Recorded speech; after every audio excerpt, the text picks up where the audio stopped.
A 23-year-old kid walks into a bar. He's got a degree that cost him $60,000 a year. He's living with his parents. He works 20 hours a week doing DoorDash because the full-time marketing job he applied to got filled by an AI tool his boomer boss doesn't even know how to pronounce. His girlfriend just broke up with him because she makes more money and wants someone who can, quote, provide. He orders a beer, $7. He opens his banking app, $412. Rent in his city for a studio apartment, $1,800 a month. He does the math. He can't. His generation is the first in American history statistically likely to be poorer than their parents. And here's the kicker. He's not an outlier. He's the median. So here's my question. What happens when an entire generation realizes the game is rigged and they can't win? I'm going to walk you through why Gen Z is sitting on the largest economic and social pressure valve in modern American history, why it's about to blow, and why almost nobody in power is talking about it, because the incentives are all wrong. By the way, I built a free early retirement calculator because most online ones are mathematically wrong. It uses BlackRock and Vanguard logic to expose the weak points in your plan, and I only ask for your email to send the report, so I don't store any of your financial data. Link in the description. Here's the central idea. Think of the economy like a game of musical chairs. Boomers had 12 chairs for 10 people. Gen X had 10 chairs for 10 people. Millennials had 7 chairs for 10 people. Gen Z? They've got 4 chairs for 10 people. And 2 of those chairs are made of cardboard, held together with student loan debt and the false promise that a degree equals a job. And we're sitting here pretending this is fine. Let me paint the picture with some numbers because I actually pulled the data. A person born in 2000 has lived through the following. 9/11 happens before they can form memories, so they grow up in a post-9/11 surveillance state as baseline reality. Iraq and Afghanistan wars drag on for their entire childhood. Daily death toll updates on the news. In 2005, Hurricane Katrina happens. They're 5 years old watching the federal government fail in real time on live television. In 2008, the financial crisis hits. They're 8 years old. They watch their parents lose jobs, lose houses, maybe get divorced because money stress breaks 50% of marriages. But here's what really matters. They watch the rich people recover. The people with capital bought assets at the bottom and made fortunes. Everyone else got left behind. Then we get the Tea Party movement, Occupy Wall Street, the political polarization that rips the country into 2 screaming halves. Then 2015 to 2016, the Trump election cycle, which, regardless of your politics, turned governance into reality television. Then they live through 4 years of that. Then COVID hits. They're 20 years old, prime years, high school or college. Gone, locked inside, can't see grandma in the hospital, can't go to a party, can't have a graduation. Then they emerge into an economy where entry-level jobs require 3 years of experience. AI is taking the jobs that are left, housing costs $400,000 minimum in any city with jobs, and we're talking about more wars while the border is open and the government is spending money on everyone except them. There is no win in that list, not a single structural tailwind. Every single formative experience for this generation has been a lesson in systemic failure and betrayal. And we're surprised they're checking out? Here's where it gets really interesting. The unemployment rate for Gen Z men is spiking, but not because there aren't jobs. There are jobs. Mike Rowe, the dirty jobs guy, has been screaming about this for years. He says he gets calls from companies begging for 10,000 workers to fill trade positions. Plumbers, electricians, welders. Jobs that pay $70,000, $80,000, $90,000 a year with benefits. And they can't find the workers. You know why? Because we spent 2 decades telling kids that if you don't go to college, you're a failure. We turned an entire generation into debt slaves, pursuing degrees that have no market value because the incentive structure was broken. Colleges get paid up front. They have no skin in the game. If you graduate and can't find work, that's your problem, not theirs. So kids took out loans they didn't understand at 17 years old, got degrees in fields with no jobs, and now they're 25 years old with $80,000 in debt working at Starbucks. But even the ones who did everything right are screwed. Let me show you the math. Take a kid who graduates in 2024 with a degree in marketing. He gets a job, $45,000 a year. Sounds okay, right? Let's break it down. After taxes, that's about $32,000 take home. Rent for a 1-bedroom apartment in any city with jobs, let's say $1,400 a month. That's $16,800 a year. Student loan payment, $400 a month. That's another $4,800 a year. Car payment and insurance because you need a car, $350 a month, $4,200 a year. We're at $25,800, and we haven't fed him yet. Groceries, gas, phone, utilities, let's say another $500 a month. $6,000 a year. We're at $31,800. He has $200 a year left over. Not a month, a year. If he wants to go on a date, he's going into credit card debt.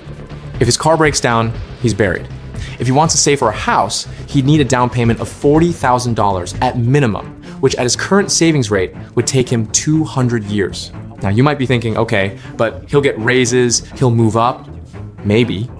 Or maybe his company brings in an AI tool that does his job better and faster, and he's back to DoorDash. Because that's the other pressure point. We're at the beginning of the biggest labor replacement cycle in history. AI isn't coming. It's here. And it's not taking the jobs we thought it would take first. It's taking entry-level, white-collar work. The exact jobs Gen Z was told to go to college for. So what do? They check out. There's a stat I saw recently. More Gen Z men are choosing unemployment over work because work is more depressing than unemployment. Read that again. The psychic cost of working a dead-end job you hate for money that doesn't cover your bills is greater than the psychic cost of staying home, smoking weed, playing video games, and living with your parents. That's not laziness. That's a rational economic decision in a broken system. And here's the part that should terrify you. Men without purpose don't just sit quietly. Historically, when you have a large population of young men with no economic prospects, no path to family formation, no stake in society, things get unstable fast. We're watching it play itself out right now. You've got rising political extremism on both sides. You've got record rates of depression and anxiety. You've got falling birth rates because kids are now a financial decision instead of a biological inevitability. Let me say that again. We live in a society where having children, the most basic evolutionary drive of our species, has become a luxury good that most people can't afford. I want you to imagine you're a 24-year-old guy. You meet a girl. You fall in love. You want to get married. You want to have kids. You run the numbers. Daycare costs $1,500 a month. She makes $40,000 a year. You make $45,000. If you have a kid, her entire salary goes to daycare. You're now a one-income household trying to survive on $45,000 a year with a child. You can't, so you don't have the kid. Or you have the kid and both of you work 60-hour weeks, and someone else raises your child while you're drowning in stress trying to make rent. That's not a life, that's a survival simulation. Here's a concrete case study. I know a guy, let's call him Alex, 28 years old, mechanical engineering degree from a state school, $60,000 in debt, got a job out of college making $55,000, felt like he won. 5 years later, he's making $70,000. Sounds great, right? He wanted to buy a house? He lives in Austin. The median home price is $550,000. He needs a down payment of $110,000 to avoid PMI. He's been saving aggressively. He's got $30,000 saved. At his current rate, it'll take him another 7 years to hit $110,000. By then, if prices appreciate even 3% a year, that house will cost $670,000, and he'll need a $134,000 down payment. He's chasing a moving target that's accelerating faster than he can run. So he did what any rational person would do. He gave up. He signed another year lease on his apartment. He's not getting married because he can't afford to support a family. He's not having kids. He's just existing, working to pay off debt and rent until he dies. Now multiply Alex by 20 million people. That's Gen Z. That's the bubble. Let me tell you what's actually going on here. It's not a conspiracy. It's incentives. Everyone in the system is acting rationally according to their incentives, and the result is a machine that eats young people. Colleges want to maximize enrollment because they get paid up front, so they market the dream. They don't care if you get a job after. Corporations want to maximize profits, so they keep wages low and automate where they can. Landlords want to maximize rent, so they charge whatever the market will bear. Boomers who own houses want their property values to go up, so they vote against new construction. Everyone is doing what's rational for them. The system isn't broken. It's working exactly as designed. It's just designed to benefit people who already have assets. If you're starting from zero, you're locked out. And here's the kicker, nobody wants to say out loud. The political class doesn't care. Republicans offer tax cuts that primarily benefit high earners and asset owners. Democrats offer student loan forgiveness that gets blocked in courts and doesn't address the underlying cost disease in education. Neither party has a real plan to make housing affordable, or wages livable, or family formation possible for people under 30. You know why? Because people under 30 don't vote in high enough numbers to matter, and they don't donate to campaigns. The incentive isn't there. There's a stat that haunts me. In 1980, a single-income household could support a family of 4 with a middle-class lifestyle. The dad could be a trucker, the mom could stay home with the kids, They could take a vacation once a year. They could save for retirement. That was the baseline. Now, two incomes barely cover it. Both parents work full-time. The kids go to daycare. There's no savings. One medical emergency and you're bankrupt. We've doubled the labor input and halved the lifestyle output. That's not progress, that's extraction. And it gets worse. Colleges now cost $60,000 a year. In 1980, adjusted for inflation, it was about $10,000. The price has gone up 6 times faster than inflation. You know why? Because we made student loans non-dischargeable in bankruptcy and guaranteed by the government. Colleges realized they could charge whatever they wanted because kids could always get loans. It's the same thing that happened with housing in 2008. Infinite cheap credit leads to infinite price increases until the bubble pops. Except this time, the bubble isn't houses, it's people.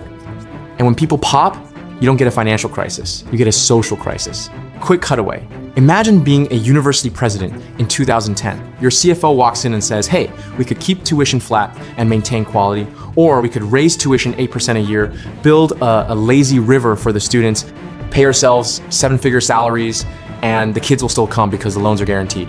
What do you think he picks? Exactly. Here's another cutaway. Picture a corporate HR meeting. Someone says, we could train entry-level workers and invest in their development. Or we could post jobs requiring 3 years of experience for entry-level pay and just wait for someone desperate enough to apply. They pick option 2 every time because training costs money and labor is disposable. So what's the trade? What do you actually do with this information? First, if you're in Gen Z or you have kids in Gen Z, stop playing the rigged game. The path of college, corporate job, safer retirement, buy a house is broken for most people. You need asymmetric bets. Learn a trade that can't be outsourced or automated. Plumbing, electrical, HVAC. Or build a skill that has leverage. Coding, sales, content creation. Something where your output isn't tied to your hours. The middle path is dead. Second, if you have capital, this is the buy signal of the decade. Gen Z's pain is your opportunity. They can't buy houses, so buy rental properties. They can't start businesses, so invest in the ones that serve them. They're struggling, so build tools and services that solve their problems. I'm not saying this to be cruel. I'm saying the people who recognize demographic shifts early make generational wealth. Lazy investing built more fortune than crypto memes. Third, if you're in power, and I know statistically you're probably not watching this, but if you are, fix the incentive structures. Make colleges liable for graduate employment outcomes. Tie their funding to job placement rates. Make housing development easier, not harder. Zone for density. Let builders build. Make family formation economically viable again. Raise the child tax credit to $10,000 per kid. Make it possible for one parent to stay home if they want to. These aren't radical ideas. They're just politically unpopular because they require telling your donors no. The Gen Z bubble is real. It's not a metaphor. It's 20 million people who can't afford to participate in the economy, can't start families, can't buy homes, and are checking out of the system entirely. When a generation has no stake in society, they stop defending it. And that's when things get interesting. The only question is whether we figure this out before it blows or after. My money's on after. But at least now you know what to watch for.